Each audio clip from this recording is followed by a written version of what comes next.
Les prometieron paz, les prometieron fuerza, les prometieron el alivio de esa misma ansiedad que corroía el sueño americano desde dentro, como el ácido corroe el acero frío e indiferente. Para 1978, en la cima de su poder ctónico, en el apogeo de su tiranía farmacéutica, los médicos estadounidenses recetaban 2.300 millones de pastillas de Valium anualmente.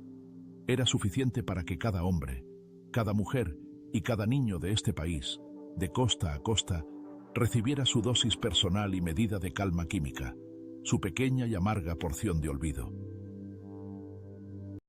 Las llamaban los pequeños ayudantes de mamá, el sedante de toda una generación, una suave manta química, tejida con promesas y miles de millones en ganancias, que protegía de todas las adversidades del mundo de la posguerra. Esa era la versión oficial. Una mentira hermosa y lustrosa, impresa en las páginas de revistas médicas que olían a papel estucado caro, a tinta de imprenta y a una autocomplacencia impenetrable, casi divina. La verdad era mucho más aterradora. La verdad olía a antiséptico de hospital, al aire viciado de dormitorios donde la gente no dormía durante semanas, escuchando el zumbido de su propia sangre y al sabor metálico de la desesperación en la lengua. La verdad residía en millones de almas atrapadas en la trampa impecable y elegante de la dependencia física, creada por un medicamento que su propio médico de familia les había recetado con una sonrisa paternal. La verdad es una tormenta neurológica ensordecedora e invisible conocida como síndrome de abstinencia. Una tormenta tan tortuosa que muchos preferían permanecer en una esclavitud química de por vida solo para no volver a pasar jamás por ese infierno personal que consume el alma. Les dijeron que era por su salud, pero en realidad era por sus ganancias. Esta no es solo la historia de una pastilla, es la historia de cómo una sola y elegante molécula sedujo, conquistó y casi destruyó el alma de una nación entera. Pero para entender cómo se creó este monstruo perfecto, debemos regresar a las cenizas de la Segunda Guerra Mundial, a una era en la que la mayor victoria en la historia de la humanidad engendró la ansiedad más profunda y corrosiva. En los laboratorios estérilmente blancos de la América de posguerra, donde hombres con batas almidonadas que olían a cloro y a tabaco perseguían moléculas con el fervor de alquimistas medievales en busca de la piedra filosofal, se gestaba una revolución silenciosa e invisible. Corría el año 1955, y la nación luchaba con una extraña y agotadora paradoja. Había ganado la guerra más grande de la historia, alcanzado una prosperidad sin precedentes, construido ciudades relucientes de cromo y cristal, cuyas agujas arañaban los cielos. Y sin embargo, su gente no podía dormir, no podían relajarse. Sus manos temblaban al llevarse a los labios la taza de café matutino, y sus pensamientos se desbocaban como caballos enloquecidos en un granero en llamas. Había llegado el siglo americano, y estaba volviendo a todos profunda y desesperadamente ansiosos. La guerra había terminado hacía 10 años, pero sus fantasmas aún flotaban en el aire, denso por el olor a humo de cigarrillos Chesterfield, a whisky barato y a un miedo pegajoso e inexpresado. Los hombres que habían atravesado el infierno de los combates en Europa y el Pacífico habían vuelto a casa cambiados, con ojos vacíos y quemados, atormentados por recuerdos de los que no podían hablar. Por la noche, en el silencio de los dormitorios suburbanos, oían el silbido fantasma de las bombas al caer y los gritos de agonía de compañeros convertidos en polvo hacía mucho tiempo en tierra extranjera. Se despertaban bañados en sudor frío, con un grito silencioso atascado en la garganta, asustando a sus esposas e hijos. Se sobresaltaban con los ruidos fuertes, el escape de un coche que pasaba, un libro que caía al suelo, que los devolvían a las trincheras de Normandía o a las playas de Iwo Jima. No podían conservar un trabajo ni mantener relaciones, alejando a quienes los amaban con un muro invisible de terror y alienación.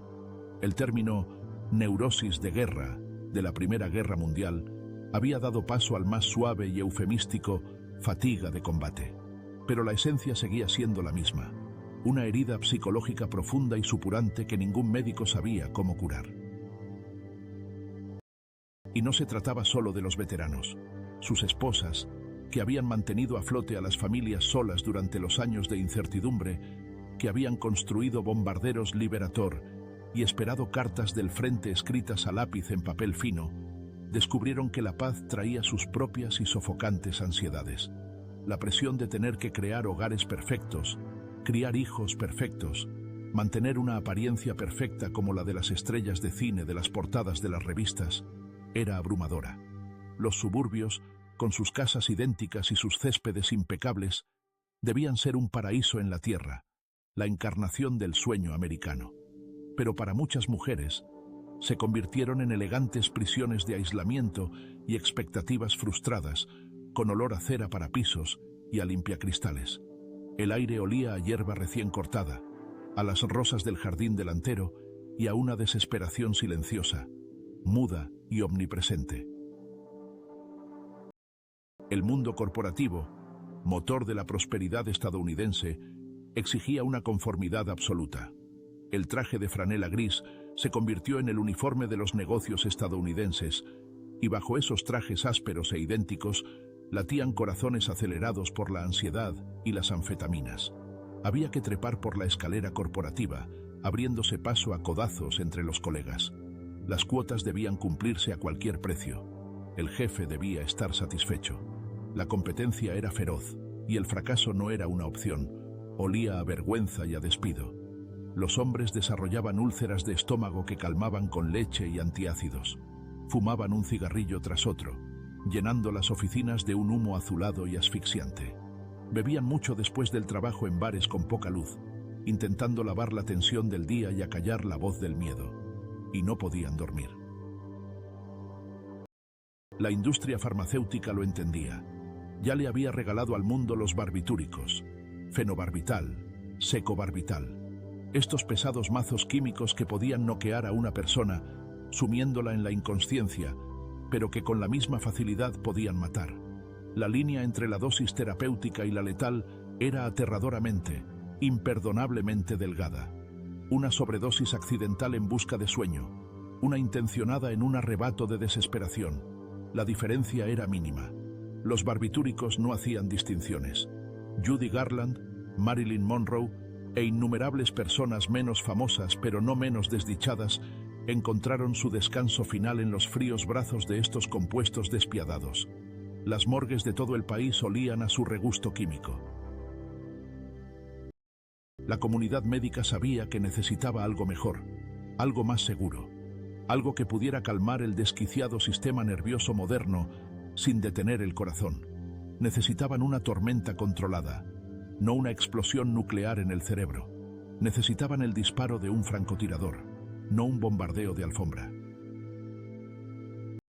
Nadie sospechaba aún que la respuesta se encontraría por casualidad, en un matraz polvoriento olvidado en un estante de un laboratorio de Nueva Jersey, y que este descubrimiento, nacido del fracaso y el desorden, traería alivio a millones, pero que al final sembraría las semillas de una epidemia aún más terrible e insidiosa.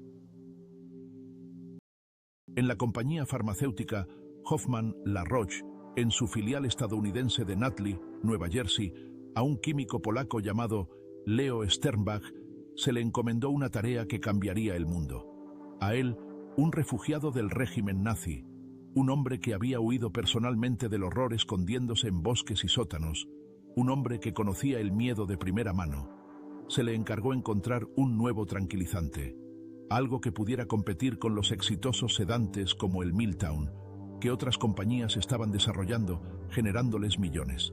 Sternbach, metódico e infinitamente paciente, comenzó a trabajar con una clase de compuestos llamados benzoxadiacinas. Durante 2 años, de 1955 a 1957, sintetizó molécula tras molécula, 40 veces seguidas.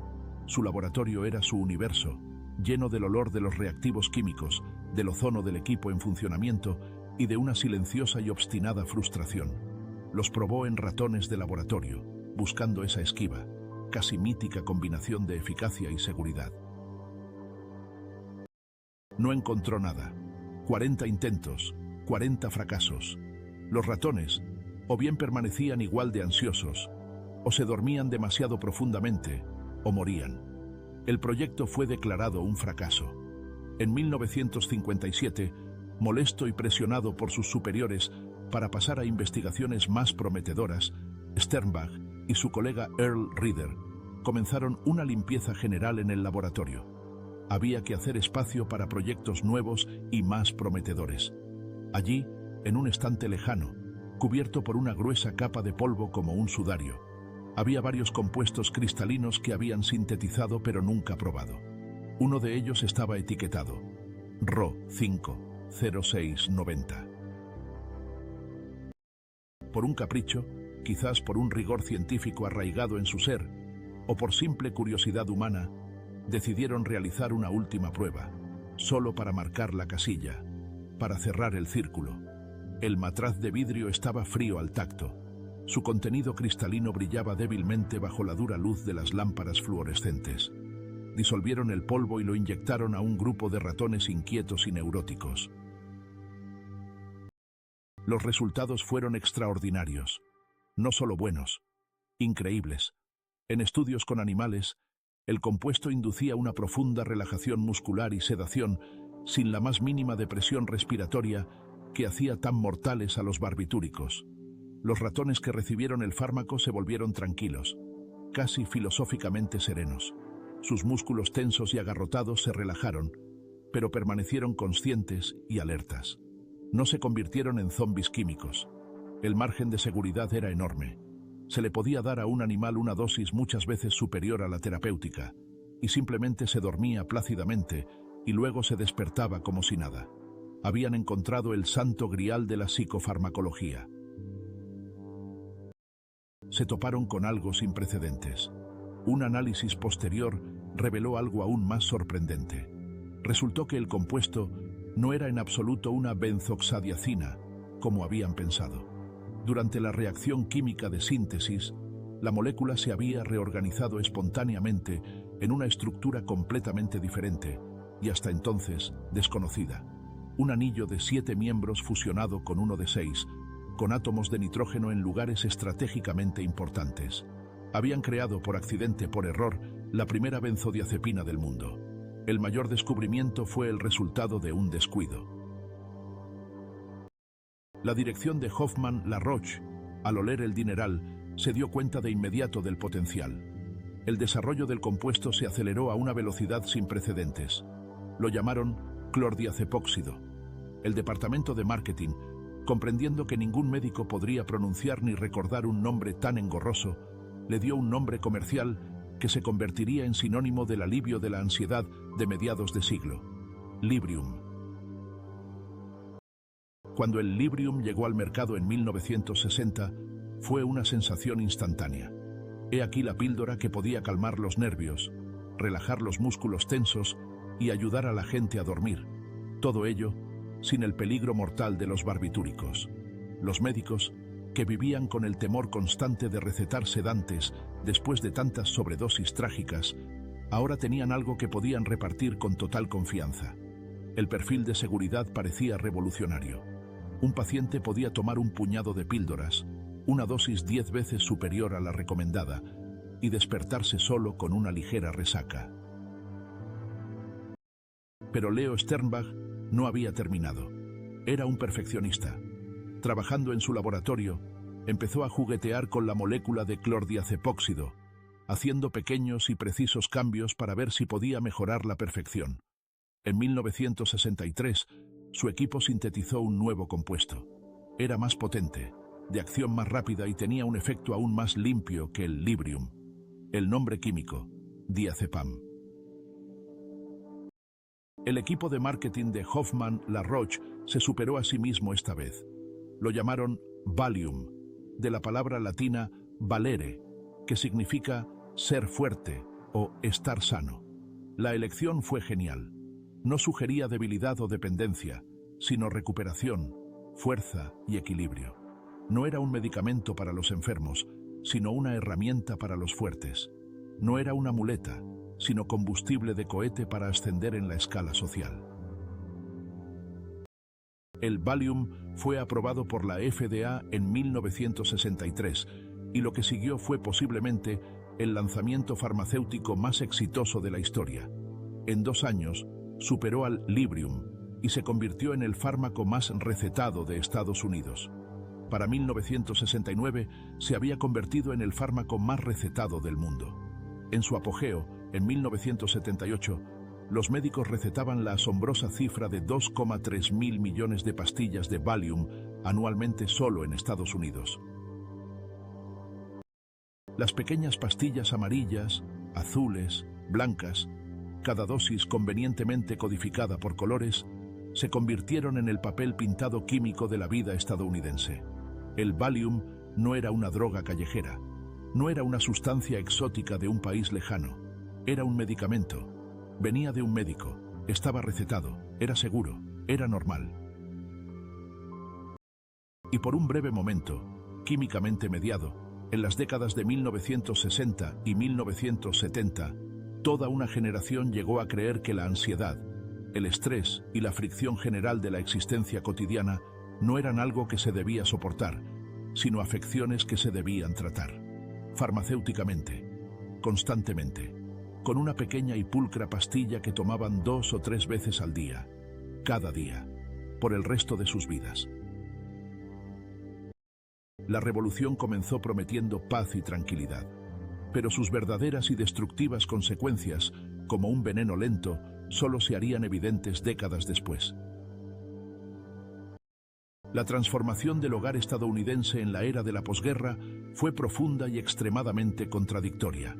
A las mujeres, que durante la guerra habían trabajado en fábricas, construido bombarderos y soldado cascos de barcos, sintiendo su fuerza y su valía, se les dijo cortés pero insistentemente que volvieran a la cocina.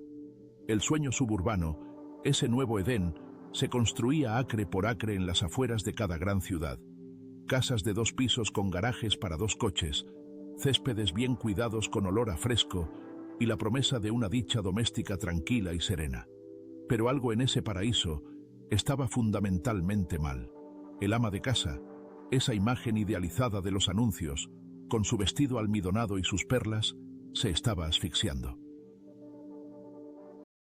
La repetición interminable y monótona de las tareas domésticas, el aislamiento de los suburbios, donde las casas estaban cerca pero los vecinos eran extraños, la pérdida de identidad ligada a definirse exclusivamente a través del marido y los hijos, todo ello creaba una especie de tormento particular, silencioso, invisible, vergonzoso.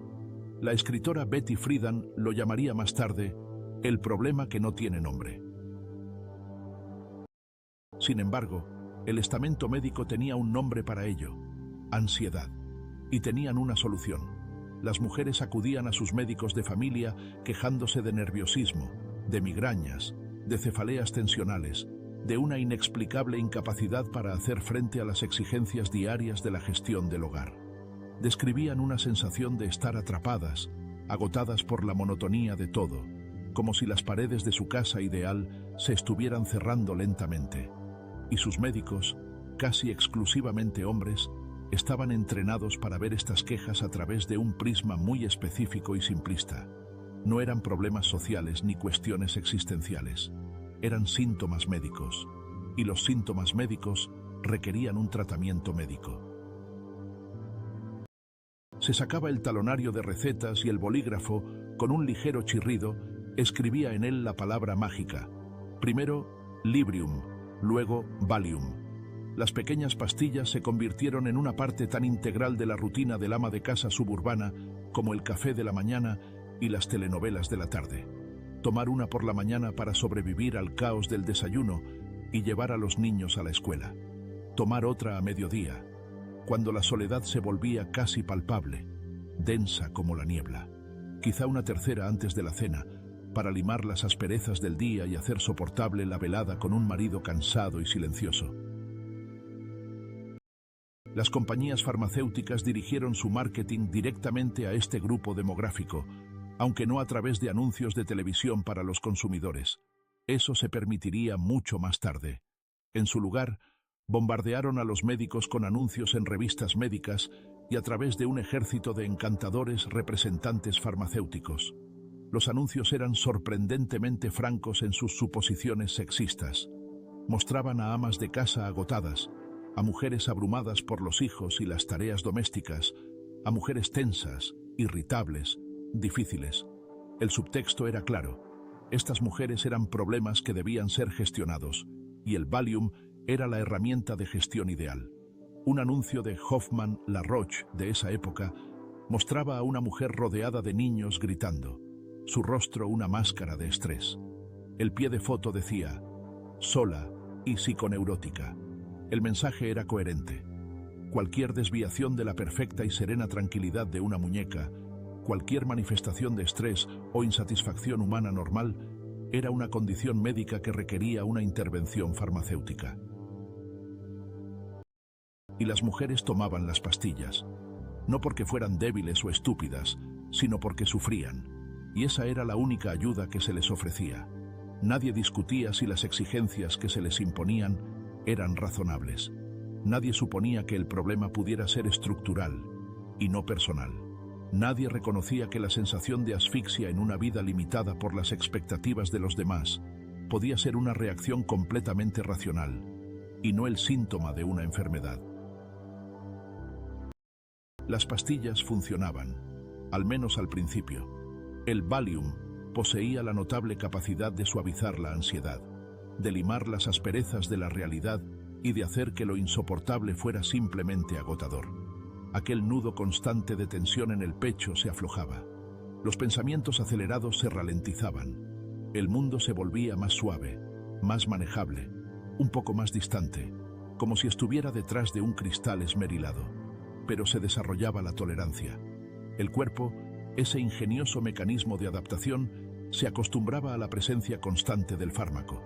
Y lo que una vez requería una pastilla, ahora requería dos. Dos se convirtieron en tres. Tres, en una receta permanente que se renovaba mensualmente sin hacer demasiadas preguntas. Porque a los médicos se les decía insistentemente que estos fármacos eran seguros y no adictivos. Al fin y al cabo, no eran los barbitúricos, mortalmente peligrosos. The Rolling Stones capturaron perfectamente esta época en su canción de 1966, Mother's Little Helper, el pequeño ayudante de mamá, un mordaz comentario sobre la maternidad farmacéutica. La letra hablaba de una madre que necesitaba algo para ayudarla a superar su ajetreado día, para disipar las nubes. La canción se convirtió en un himno, aunque nunca quedó claro si las mujeres que la coreaban celebraban su muleta química o la lamentaban.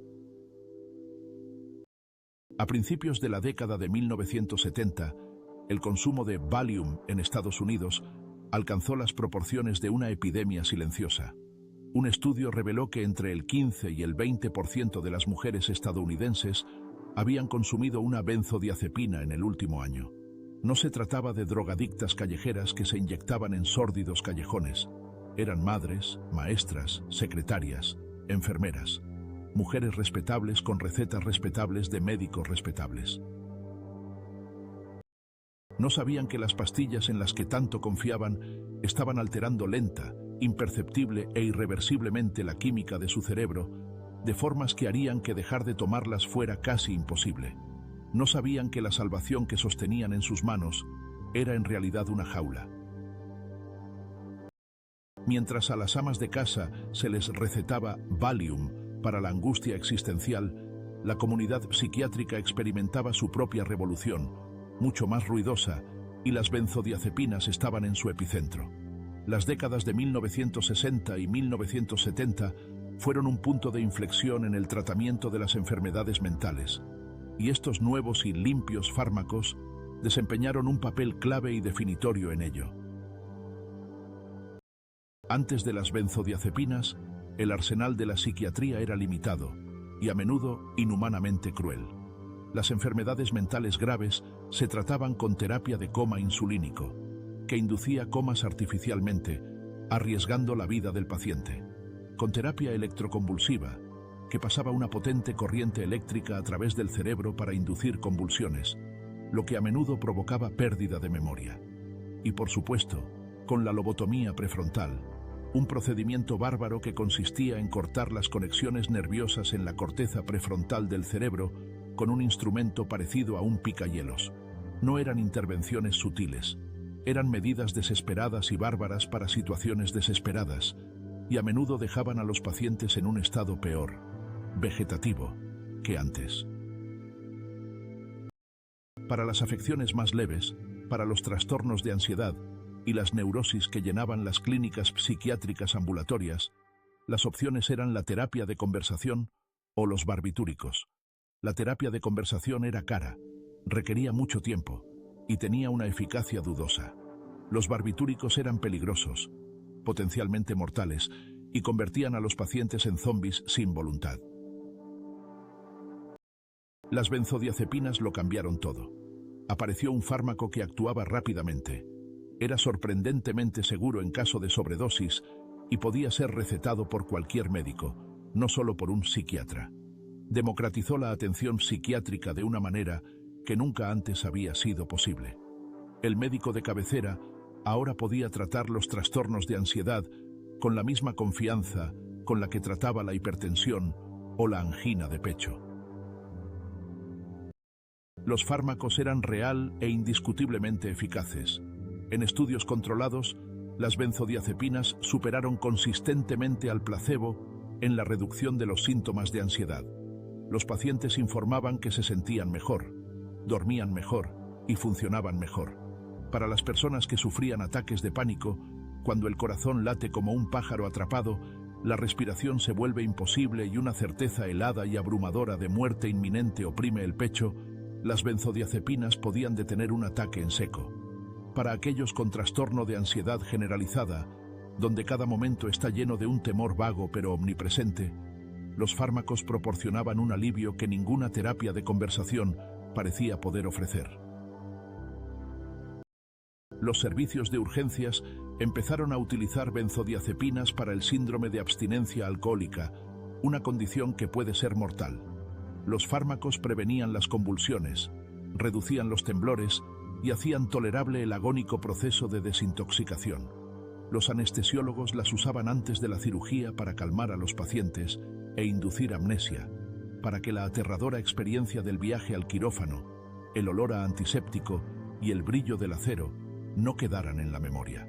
Los neurólogos descubrieron que ciertas benzodiazepinas, en particular el clonazepam y el diazepam, son potentes anticonvulsivos. Se convirtieron en fármacos de emergencia indispensables, la primera línea de defensa contra el estatus epiléptico. A mediados de la década de 1970, las benzodiazepinas se recetaban para todo. Las indicaciones se ampliaban cada año. Ansiedad, insomnio, espasmos musculares, convulsiones, abstinencia alcohólica, premedicación antes de una cirugía, síndrome del intestino irritable, cefaleas tensionales, el estrés de cuidar a un familiar enfermo, la presión de los exámenes finales. Si un paciente se quejaba de cualquier forma de malestar psicológico o incluso físico, una receta de benzodiazepina era a menudo la primera reacción, la automática. La literatura médica era abrumadoramente entusiasta. Miles de artículos documentaban la eficacia de los fármacos. Los efectos secundarios parecían mínimos, algo de somnolencia, quizá dificultades de coordinación. Se consideraba una contrapartida totalmente aceptable por el alivio que los fármacos proporcionaban. En los prospectos se mencionaba la posibilidad teórica de dependencia, pero se presentaba como un fenómeno extremadamente raro que solo ocurría con dosis enormes o en pacientes con una personalidad adictiva. A los médicos se les decía, y ellos creían sinceramente, que estaban presenciando una revolución terapéutica. El sufrimiento mental que había atormentado a la humanidad desde el principio de los tiempos ahora podía tratarse de forma eficaz y segura con una simple pastilla. Parecía casi un milagro. Pero bajo este radiante triunfo comenzaban a aparecer profundas y oscuras fisuras. Algunos pacientes que intentaban dejar de tomar benzodiazepinas tras meses o años de uso descubrían que no podían. Experimentaban síntomas que se atribuían al regreso de su ansiedad original. Nadie entendía aún que los síntomas no eran un regreso, sino una creación. la abstinencia del propio fármaco. El cerebro, adaptado a la presencia constante del medicamento, ahora dependía de él para funcionar normalmente. Las señales de advertencia eran ahogadas por el ensordecedor coro del éxito y los beneficios multimillonarios. Las benzodiazepinas se habían vuelto una parte demasiado integral de la medicina moderna, demasiado convenientes para los médicos como para cuestionarlas seriamente. Estaban en todas partes. La revolución terapéutica continuaba su marcha triunfal, sin saber que estaba construyendo su magnífico palacio sobre cimientos de arena. Mientras el Valium reinaba en el respetable mundo de los recetarios y los mostradores de las farmacias, una historia paralela y siniestra se desarrollaba en las oscuras sombras criminales. Las benzodiazepinas, a pesar de toda su legitimidad médica, también se estaban convirtiendo en una mercancía valiosa en el mercado negro. Eran pastillas que alteraban la mente, y dondequiera que existen tales sustancias, habrá personas que las deseen por razones que sus médicos nunca aprobarían. La desviación comenzó de forma pequeña y obvia. Las personas con recetas legítimas se dieron cuenta de que podían vender sus pastillas. Una receta mensual de 60 pastillas de Valium podía valer una cantidad considerable de dinero para el comprador adecuado. Las farmacias, especialmente en barrios pobres, se convirtieron en el objetivo de audaces robos. Los ladrones sabían exactamente lo que buscaban: el estante con las benzodiazepinas. Pero la verdadera innovación criminal vino de una dirección completamente diferente. A finales de la década de 1970 y durante la de 1980, el crimen organizado descubrió las benzodiazepinas, en particular el Rohypnol, un fármaco que nunca fue aprobado en los EU, pero que estaba ampliamente disponible en Europa y América Latina. El Rohypnol, conocido por su nombre genérico flunitrazepam, era una benzodiazepina monstruosamente potente, aproximadamente 10 veces más fuerte que el Valium. En dosis terapéuticas, se utilizaba para el insomnio severo, pero tenía propiedades que lo hacían especialmente atractivo para los delincuentes. Actuaba con la rapidez de un rayo, induciendo sedación en 15-20 minutos. Provocaba una profunda amnesia anterógrada, lo que significaba que la víctima a menudo no podía recordar los eventos que ocurrieron bajo su influencia. Y, de manera crucial, era insípido, inodoro, y se disolvía completamente en cualquier bebida sin dejar rastro. El fármaco comenzó a aparecer en clubes nocturnos y bares, no por prescripción, sino comprado en la calle o introducido de contrabando. Se utilizaba como un arma, echándolo en las bebidas. Dejaba a la víctima completamente dócil, incapaz de resistirse, y más tarde, incapaz de testificar. El término droga para la violación en una cita, date rape drug, entró en el léxico cultural, y el Rohypnol se convirtió en su aterrador símbolo. Pero las benzodiazepinas encontraron otro uso criminal, más prosaico, pero mucho más extendido. Se convirtieron en el complemento perfecto para otras drogas. Los adictos a la heroína descubrieron que añadir una benzodiazepina a su ritual intensificaba la euforia, profundizando el colocón. La combinación era sinérgica y excepcionalmente peligrosa, ya que ambos fármacos deprimen la respiración. El número de muertes por sobredosis que involucraban la combinación de opioides y benzodiazepinas comenzó a aumentar de manera constante. Los consumidores de cocaína descubrieron que las benzodiazepinas podían suavizar el brutal bajón, aliviando la intensidad de la paranoia y la agitación que seguían a un maratón de cocaína. Los consumidores de metanfetamina las tomaban para forzarse a dormir después de varios días de vigilia inducida químicamente. Para los politoxicómanos, las benzodiazepinas se convirtieron en herramientas indispensables para gestionar el caos de su propia autodestrucción. El fraude de recetas se convirtió en un verdadero arte. Delincuentes sofisticados robaban talonarios de recetas, falsificaban firmas o creaban consultas médicas ficticias enteras. El doctor shopping se convirtió en un fenómeno común. Algunos médicos, movidos por la codicia, convirtieron sus consultas en fábricas de pastillas, pill mills, emitiendo miles de recetas de benzodiazepinas a cambio de dinero en efectivo, sin ninguna justificación médica. A principios de la década de 2000, las benzodiazepinas se habían convertido en un componente significativo de la epidemia de abuso de medicamentos recetados que azotaba a los Estados Unidos. Eran la causa de miles de visitas a urgencias cada año. Contribuyeron a la creciente ola de muertes por sobredosis y, sin embargo, seguían siendo ampliamente recetadas, ampliamente disponibles y ampliamente utilizadas. Las pastillas que prometían seguridad y legitimidad encontraron su camino hacia los rincones más oscuros de la sociedad, utilizadas como armas, como mercancía, como herramientas de autodestrucción.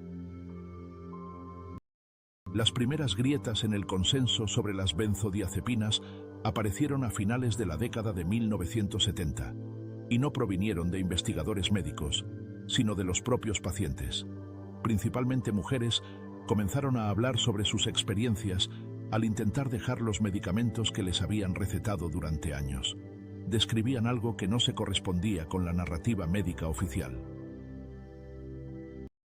Cuando intentaban dejar de tomar Valium o Librium, incluso reduciendo la dosis lentamente como les aconsejaban sus médicos, experimentaban síntomas mucho peores que la ansiedad que había llevado a la prescripción del fármaco.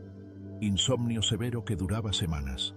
Ataques de pánico de una intensidad que nunca antes habían experimentado. Espasmos musculares y temblores incontrolables. Una hipersensibilidad dolorosa a la luz y al sonido. Una sensación de irrealidad, de desrealización, como si el mundo se hubiera vuelto extraño, ajeno y amenazante. Sus médicos, en su mayoría, no les creían. Su sufrimiento era menospreciado. Los síntomas se atribuían a la reaparición del trastorno de ansiedad original, lo que solo demostraba que el paciente todavía necesitaba el medicamento. A algunas mujeres se les decía que el problema era puramente psicológico, que simplemente tenían miedo de renunciar a la manta de seguridad de las pastillas. Se las avergonzaba y se las acusaba de debilidad. Pero las mujeres persistieron. Empezaron a encontrarse, creando grupos de apoyo clandestinos donde podían compartir sus experiencias sin juicios ni incredulidad. Leyeron la literatura médica y descubrieron que sus síntomas coincidían exactamente con la descripción clínica de la abstinencia de benzodiazepinas, un síndrome que había sido reconocido en la literatura científica, pero que se minimizaba constantemente en la comunicación con los pacientes y los médicos en ejercicio. La evidencia se volvió imposible de ignorar. En 1980, el prestigioso British Medical Journal publicó un artículo emblemático y explosivo del Dr. Malcolm Leder, un psicofarmacólogo del Instituto de Psiquiatría de Londres. El artículo se titulaba Benzodiazepinas, el opio del pueblo, y no dejaba títere con cabeza. Leder argumentaba que las benzodiazepinas, especialmente con el uso a largo plazo, causaban una adicción generalizada y masiva. Criticaba ferozmente las prácticas de marketing de la industria farmacéutica y desafiaba la complacencia de la comunidad médica. El artículo causó un gran revuelo. En el Reino Unido, la reacción fue rápida y dramática. El Comité de Seguridad de los Medicamentos emitió nuevas y estrictas directrices en 1988, recomendando que las benzodiazepinas solo se prescribieran para el alivio a corto plazo, 2-4 semanas, de la ansiedad o el insomnio graves. Se advirtió a los médicos sobre los riesgos de la dependencia. Las compañías farmacéuticas se resistieron ferozmente. Hoffmann La Roche, en particular, se enfrentó a una pesadilla de relaciones públicas. El Valium, su producto estrella, ahora era retratado como peligroso y adictivo. Las demandas comenzaron a acumularse. En el Reino Unido, miles de pacientes presentaron una demanda colectiva.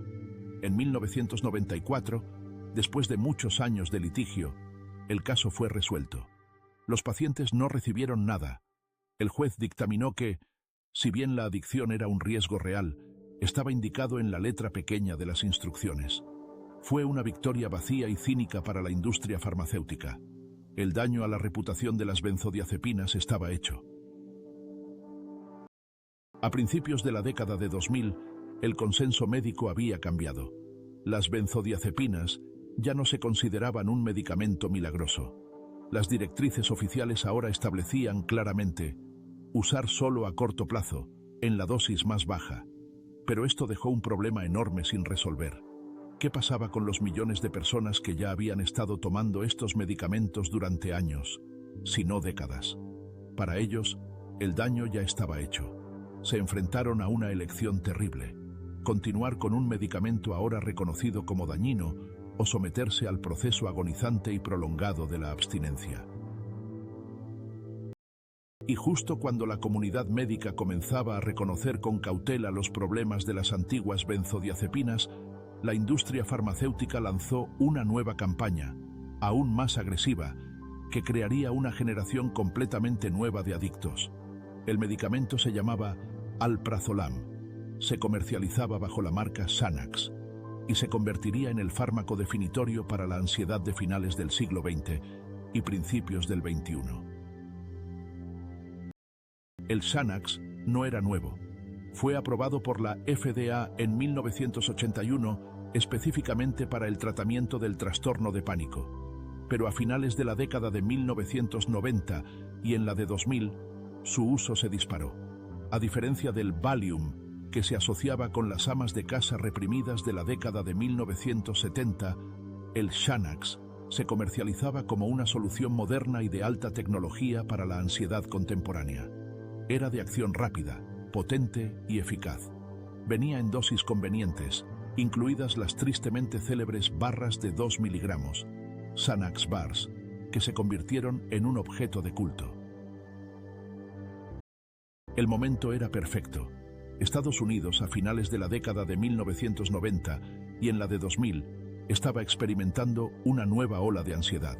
Los temores al terrorismo después del 11 de septiembre, el estrés económico de la crisis financiera de 2008 y la presión psicológica constante de la emergente era de las redes sociales. El Xanax se posicionó como la solución ideal. Se le consideraba un fármaco sofisticado, selectivo y de acción precisa. Pero su corta vida media era un arma de doble filo. El fármaco abandonaba el sistema rápidamente, lo que significaba que el alivio era efímero. Los pacientes se encontraban tomándolo varias veces al día. El rápido inicio y cese de su efecto creaba un círculo vicioso, especialmente propicio para una potente dependencia psicológica. El cerebro aprendía a asociar el fármaco con el alivio, y el deseo de tomarlo se volvía abrumador. La cultura de las drogas de los años 2000 y 2010 acogió el Xanax de una manera que el Valium nunca lo fue. Empezó a ser mencionado en letras de canciones de hip hop, mencionado casualmente en publicaciones de redes sociales, normalizado como un mecanismo de afrontamiento común para el estrés de la vida moderna. Tomar Xanax dejó de ser algo vergonzoso. Los memes proliferaron. Xanax and chill. El fármaco se convirtió en parte del léxico cultural de una generación que era más ansiosa, más medicada y más abierta al respecto que ninguna anterior. Lo que sucedió a continuación fue predecible.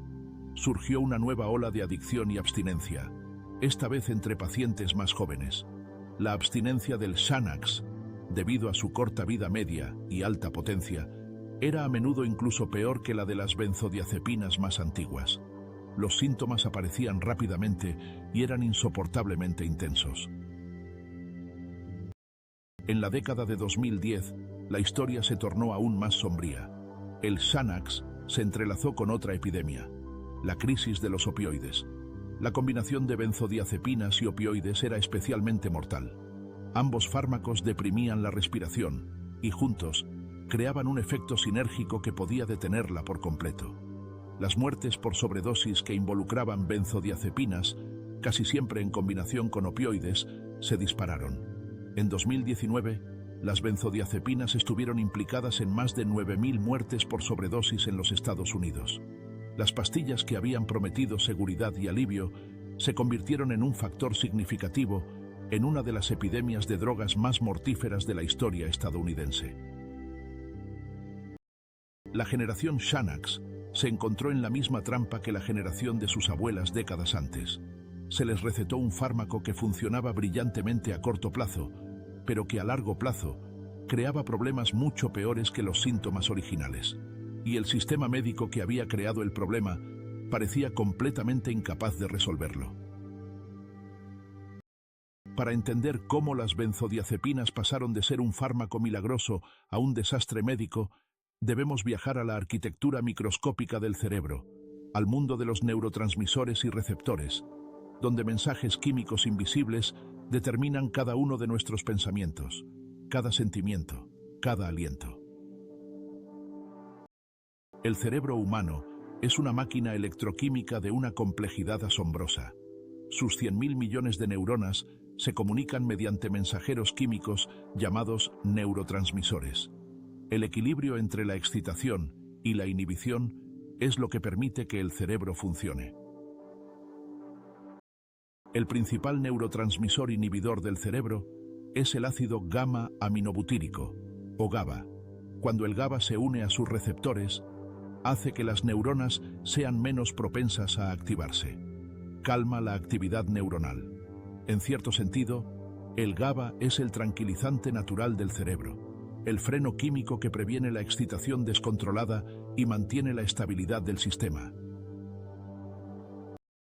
Cuando una molécula de benzodiazepina se une a su sitio específico en el receptor GABA, no activa el receptor directamente. En su lugar, hace que el receptor sea más sensible al GABA. Es un modulador alostérico positivo, una molécula que potencia el efecto del neurotransmisor natural. Por eso las benzodiazepinas funcionan tan bien. No hackean el sistema, simplemente suben el volumen del sistema calmante natural del cerebro. Pero el cerebro no es pasivo, se adapta constantemente. Cuando las benzodiazepinas potencian la señalización GABA día tras día, semana tras semana, el cerebro nota que está excesivamente inhibido y comienza a compensarlo. El número de receptores GABA en las neuronas disminuye, un proceso llamado regulación a la baja. Los receptores restantes se vuelven menos sensibles. Esto es la tolerancia. Este nuevo equilibrio es frágil.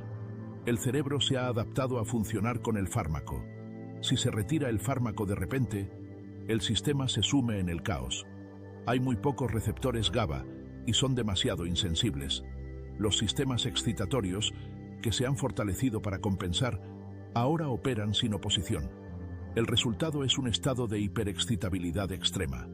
Las neuronas se disparan con demasiada facilidad, con demasiada frecuencia. El cerebro se inunda de señales excitatorias que no pueden ser controladas. Esto es la abstinencia. Los síntomas reflejan esta tormenta neurológica subyacente. Ansiedad, mucho peor que la original. Insomnio, convulsiones en los casos más graves. El proceso de recuperación es lento porque las adaptaciones del cerebro deben revertirse. Esta remodelación neuroplástica lleva tiempo, meses como mínimo, a veces años. La amarga ironía es que el mismo mecanismo que hace eficaces a las benzodiazepinas, su capacidad para potenciar el sistema calmante natural del cerebro, es también lo que las hace peligrosas. Al potenciar la señalización GABA, desencadenan adaptaciones que hacen que el cerebro dependa de su presencia continua. El fármaco milagroso se convierte en una prisión. La cura se convierte en la enfermedad. Llegamos al día de hoy, a la hora de la verdad. La historia de las benzodiazepinas, que comenzó con tanta esperanza en los laboratorios estériles de la década de 1950, nos ha llevado a través del triunfo, el exceso, la adicción y la tragedia. La pregunta que se nos plantea ahora es, ¿qué hacemos con este pesado legado? Millones de personas toman actualmente benzodiazepinas. Algunas las han tomado durante décadas. Otras son nuevos usuarios a quienes se les han recetado los fármacos a pesar de todas las advertencias. Todas ellas se enfrentan a una difícil elección. Para quienes desean dejarlo, el camino es arduo. La retirada de las benzodiazepinas debe realizarse de forma insoportablemente lenta y cuidadosa, según el método Ashton. Una reducción gradual de la dosis a lo largo de meses o incluso años. Pero incluso con una reducción cuidadosa, la retirada puede ser brutal. Los síntomas pueden ser tan graves que muchas personas no pueden completar el proceso. Llegan a un punto en el que el sufrimiento se vuelve insoportable y reanudan la medicación. El sistema médico a menudo ofrece un apoyo insuficiente. La historia de las benzodiazepinas nos obliga a enfrentarnos a verdades incómodas sobre la medicina moderna y la vida moderna. Muestra lo fácil que un fármaco puede pasar de ser un milagro a una amenaza. Cómo las fuerzas del mercado pueden moldear la práctica médica de maneras que perjudican a los pacientes. Cómo la promesa de una solución química puede tentar tanto a médicos como a pacientes a ignorar todas las señales de advertencia. También revela algo más profundo sobre nuestra actitud hacia el malestar. La era de la posguerra, que nos dio las benzodiazepinas, fue una era que consideraba cada vez más cualquier forma de malestar psicológico o físico como un problema a resolver de inmediato, en lugar de una experiencia que había que vivir. El peligro de las benzodiazepinas no residía solo en su efecto químico en el cerebro, sino en el mensaje que transmitían, que nunca debías sentir ansiedad, que el malestar es anormal, que para cada problema hay una pastilla. Este mensaje fue asimilado por varias generaciones. El ocaso del imperio farmacéutico llega lentamente. No hay colapsos dramáticos, ni revelaciones repentinas, ni un solo momento en que el mundo se dé cuenta de su error de golpe. En su lugar, hay un desvanecimiento gradual y silencioso, un reconocimiento de que el milagro no era tan milagroso como se creía. Las benzodiazepinas no fueron prohibidas, no fueron retiradas del mercado. Permanecen en las estanterías de las farmacias, en los botiquines, en los bolsillos y bolsos de millones.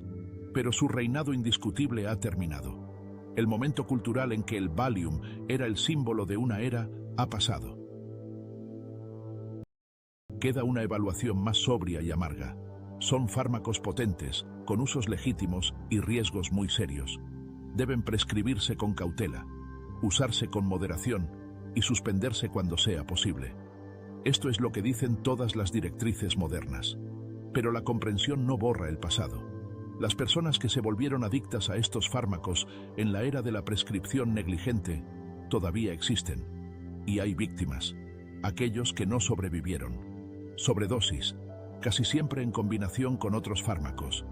Suicidios ocurridos en las oscuras profundidades de la abstinencia, cuando la química cerebral estaba tan alterada que la muerte parecía la única salida. Vidas vividas en una niebla de deterioro cognitivo, oportunidades perdidas, relaciones destruidas. La lección, si la hay, es una lección sobre el equilibrio y la humildad. El equilibrio entre los beneficios y los riesgos. La humildad ante lo que la medicina puede y no puede hacer, ante los límites de nuestra comprensión, ante las consecuencias no deseadas de nuestras mejores intenciones. Las pequeñas pastillas amarillas, azules, blancas, yacen en frascos en las estanterías, compuestos químicos esperando su momento. No son ni buenas ni malas. Son herramientas, y como cualquier herramienta poderosa, pueden ayudar o dañar, dependiendo de cómo se usen. La era en que se usaban de forma negligente, se prescribían generosamente y se consumían sin cuestionar. Esa era, uno quiere creer, está llegando a su fin. Lo que vendrá después no está claro, pero debe ser mejor, debe ser más sabio. Se lo debemos a quienes sufrieron, a quienes se volvieron adictos, a quienes lucharon por recuperar sus vidas del cautiverio de estas moléculas engañosamente simples. El polvo que prometía calma, que gobernó una era, que corrompió la práctica médica y dañó innumerables vidas, finalmente está siendo puesto en su lugar. No prohibido, no olvidado, sino comprendido. Comprendido por lo que realmente es. Un medicamento potente que puede traer alivio, pero que exige un enorme respeto. Que ofrece beneficios, pero cobra un precio terrible. Y ese precio todavía lo estamos pagando. La historia no ha terminado. No terminará mientras existan estos fármacos, mientras la gente sufra de ansiedad e insomnio, mientras la medicina busque soluciones químicas a los problemas humanos. Pero quizás podamos aprender de lo que ha pasado. Quizás podamos hacerlo mejor. Quizás.